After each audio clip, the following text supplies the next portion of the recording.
Yeah, my name is Rasheed Bolarinwa. I'm the president, Association of Corporate Affairs Managers of Banks, ACAMB. Congratulations, sir, Thank you. for the second edition of a stakeholders conference. Was your expectation met today? The expectation was far exceeded.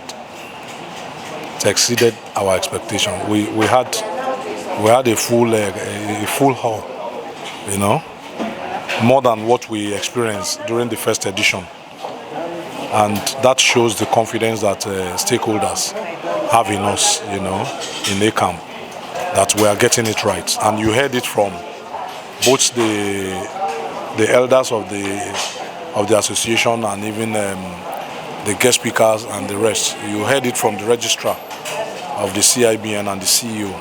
Almost everybody saying that this administration is getting it right. And we couldn't have done it without the support of the entire stakeholders. For us, it's just an opportunity for this current ESCO to show what we could do. We promised everything we promised in our manifestos, during the electioneering campaign, almost based on feedback that we've gotten, that we have not deviated from what we promised. Our word is our bond. And if you see the collective, of the current ESCO, you know that we are really made up of people, of high caliber, and we just want to do what is right for the association. As a corporate communication expert, Yes. And a banker now, do you see a heavy burden on the banking industry when you look at the rate of advancement of technology in the financial sector, as try to get across to people in a language that they understand?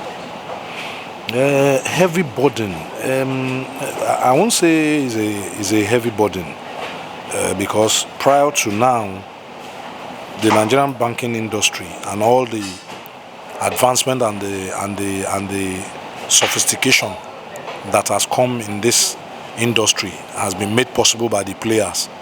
I don't know of any sector that has had this kind of rapid growth. You heard one of the panelists talking about what obtains in other jurisdiction.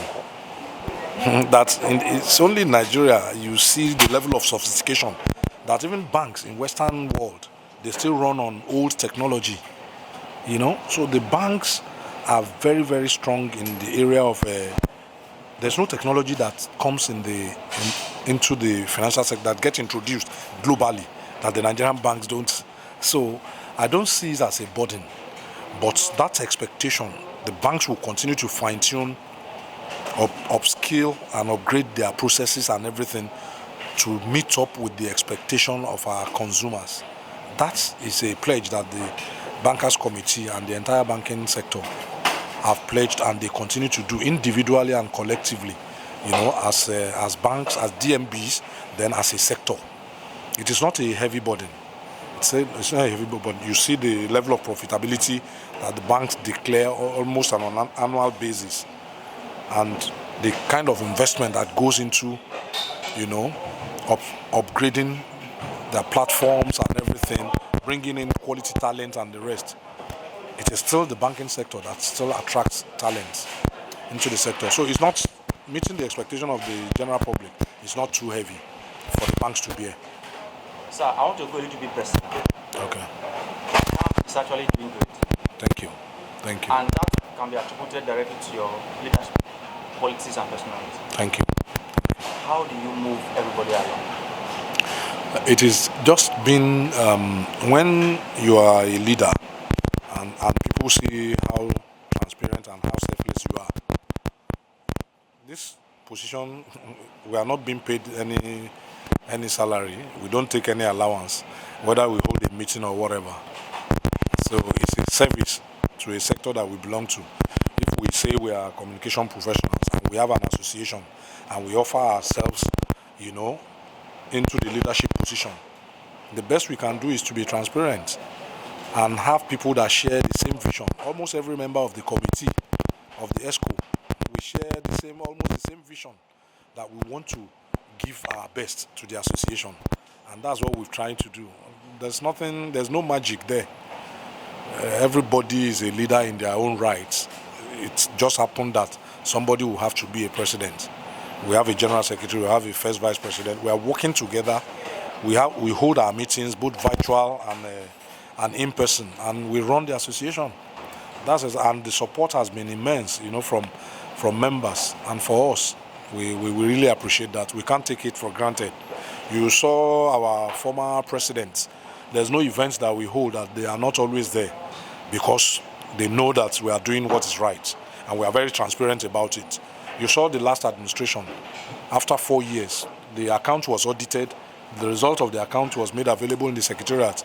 Anybody can walk in, external auditor can walk in and see what is there. The money of the association, whatever little money that comes in, is safe. Whatever it is spent on, we transparently account for every kobo, that comes into the purse. So for us, there's no magic other than being transparent and just have this participatory, style of leadership. Once that is there, everybody is aligned and we are moving. The glory goes to everyone on the ESCO. It's not a Rasheed Bolarinwa, show. Sir, this will be the second to the last question. Okay. What are we expecting from ACAMB next? Yeah, we have a lot of stuff in stock, for our members. The next level now is a retreat where we are going to have a 3-day retreat, and it's going to be a massive one. Just watch out. It's going to be a massive one. It's going to be an experience that will live with our members forever. So we are going to have a retreat where we'll discuss both the affairs of the association, affairs of Nigeria, and the banking sector. It's going to be a loaded package. We are going to also have what we call appreciation dinner. All the past presidents, we want to appreciate all the past presidents.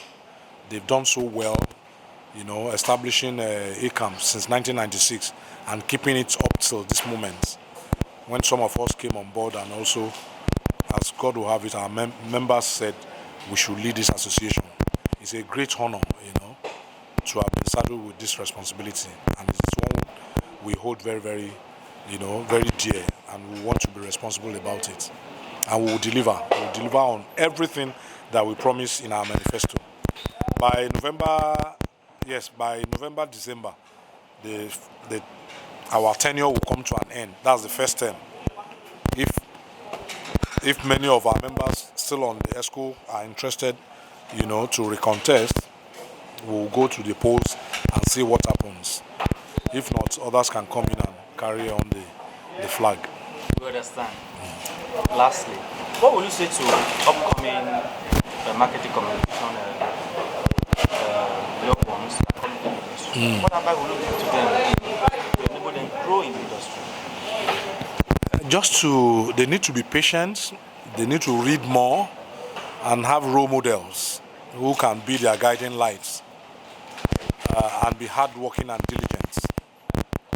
And lastly, those who believe in prayers should also pray, for is it mother luck they call it, but diligence, discipline, hard work, and having a mentor that can be their guiding lights, and for them to read very wide, because it's an ever evolving, field that we are, in the field of brand management and corporate communication. So you just have to continue to read more and know what is going on, what is the latest trends, how can you plug in, and the rest. And once that is done, it is just a matter of time before they rise up, on the ladder of leadership. Basically, that's how it is. Congratulations, sir. Thank you so much. And we want to appreciate Continental Media, for your immense support. You are one media house that has really given this current ESCO both editorial and gatekeeping supports, and that we don't take for granted. Hopefully, we will be able to retaliate in a very positive and pleasant way. Thank you so much for the opportunity. We appreciate the compliments. Thank you.